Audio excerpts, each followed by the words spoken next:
Hello students, I am NK Jha from APS. How are you? I think you will well at home, and we are also same for you. Today is the first class. This is the beginning class for class 5.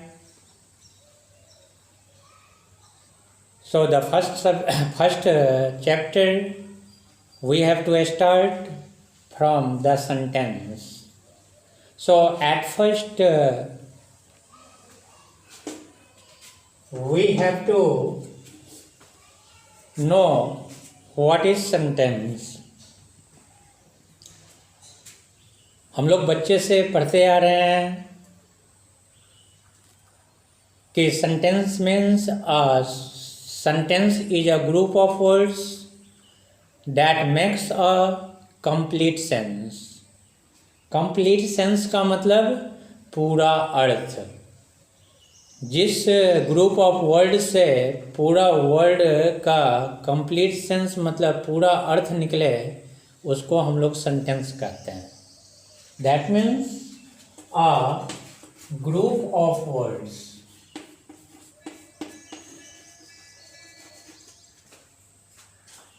that makes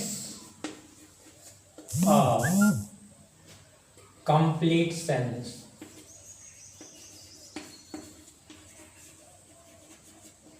Is called sentence. Mark my point. जरा ध्यान देना कि मैं क्या बोल रहा हूँ. क्या बनाए? कंप्लीट सेंस मतलब जिससे पूरा पूरा अर्थ निकले. जिस ग्रुप ऑफ वर्ड्स से पूरा पूरा अर्थ निकले, पूरा पूरा मीनिंग आए, उसको हम लोग सेंटेंस कहते हैं. उसको हम लोग क्या कहते हैं? सेंटेंस कहते हैं. कोई डाउट है? कोई प्रॉब्लम है तो बताइए. नहीं, देखिए एग्जाम्पल लिखते हैं.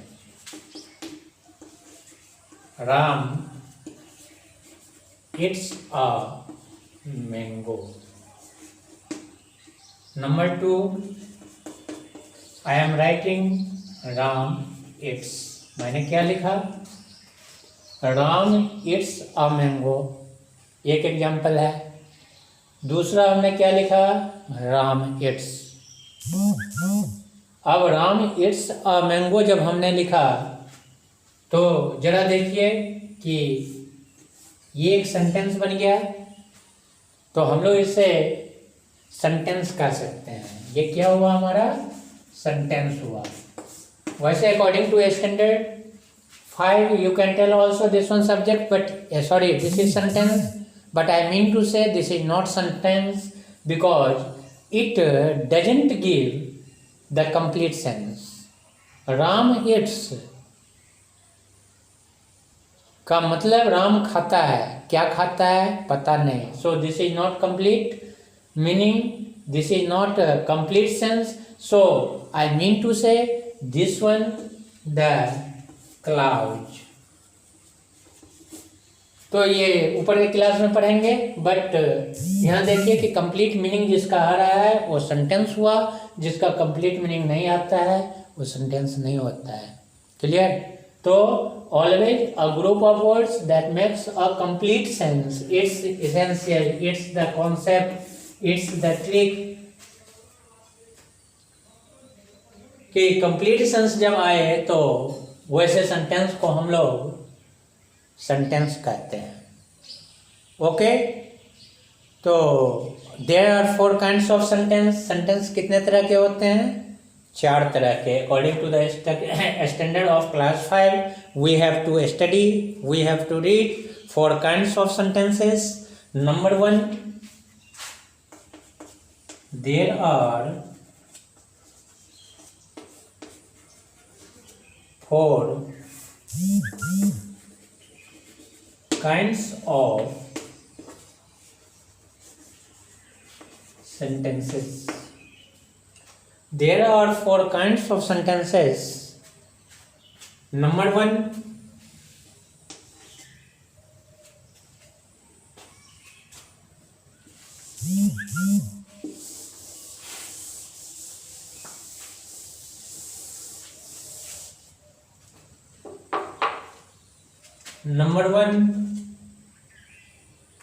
a statement.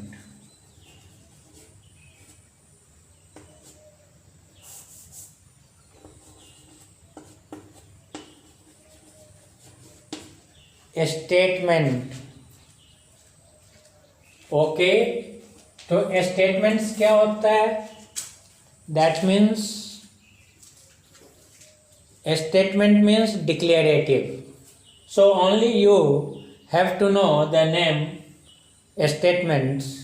Okay, so what do you mean by statements? At first we have to know, and some minutes ago we have already studied sentence.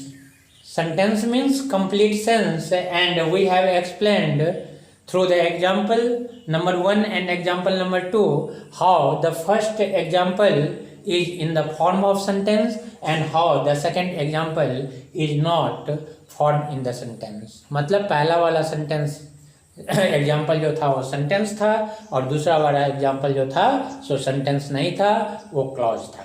Clear? तो वो बात हमने बताया, कुछ देर पहले ही बताया. ज़रा ध्यान से वीडियो देखेंगे तो समझ में ज़्यादा आएगा, ज़्यादा डाउट आएगी तो उस पर और ज़्यादा एक्सप्लेन किया जाएगा, और आपके फ्यूचर के लिए बहुत अच्छा बात होगा. किस सेंटेंस को हम समझ रहे हैं, तो सेंटेंस में ये सेंटेंस नहीं हो करके ये क्लॉज हो गया. कब क्लॉज हो गया वो बात हमने कुछ देर पहले ही वीडियो में बताया, तो ज़रा ध्यान से देखना वीडियो को. तो स्टेटमेंट के बारे में हम पढ़ेंगे. स्टेटमेंट का मतलब क्या होता है? तो देहाती भाषा में अगर हम कहें तो statement always begins with subject and subject after verb, that means helping verb. It should be helping verb or main verb plus other words. Clear? Just like a statement can be affirmative and negative. Okay, it always ends with full stop. It always ends with full stop. So according to definition we have to understand statements states something.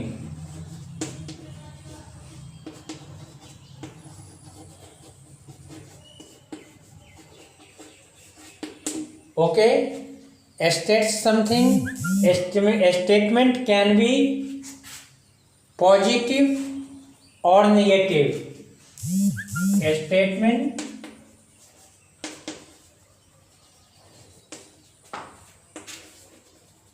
can be positive or negative. Statement या तो positive हो सकता है या तो negative हो सकता है. अंडरस्टैंड? दूसरा कोई फॉर्म नहीं होगा स्टेटमेंट का. We can express statement in 2 ways. Number 1 positive and number 2 negative, and it always ends with full stop.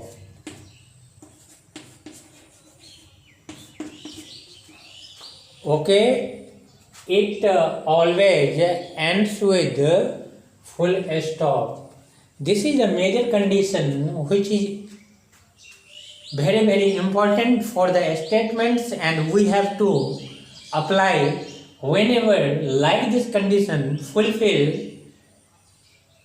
That means we can tell very easily the sentence is in the form of a statement. Clear? Just like example, through example we have to follow. Okay, through example we have to follow. She is going to a school.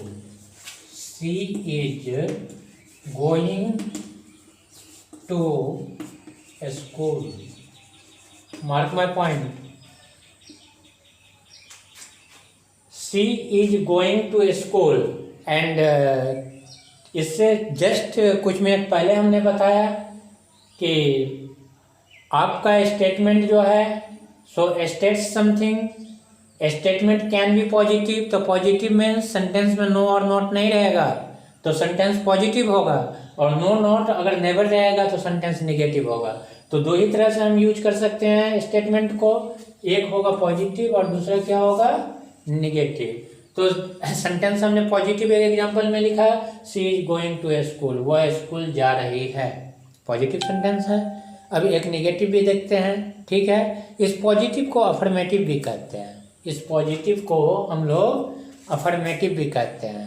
तो positive तो समझ में आ गया।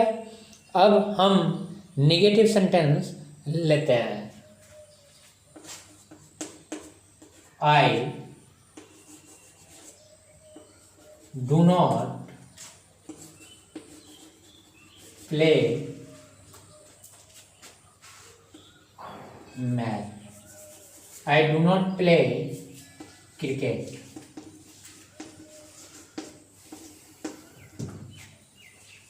दोनों में अंतर क्या है? दोनों अफर्मेटिव सेंटेंस हैं, स्टेटमेंट्स हैं, सॉरी दोनों स्टेटमेंट के सेंटेंस हैं। And what is the difference between example number 1 and 2?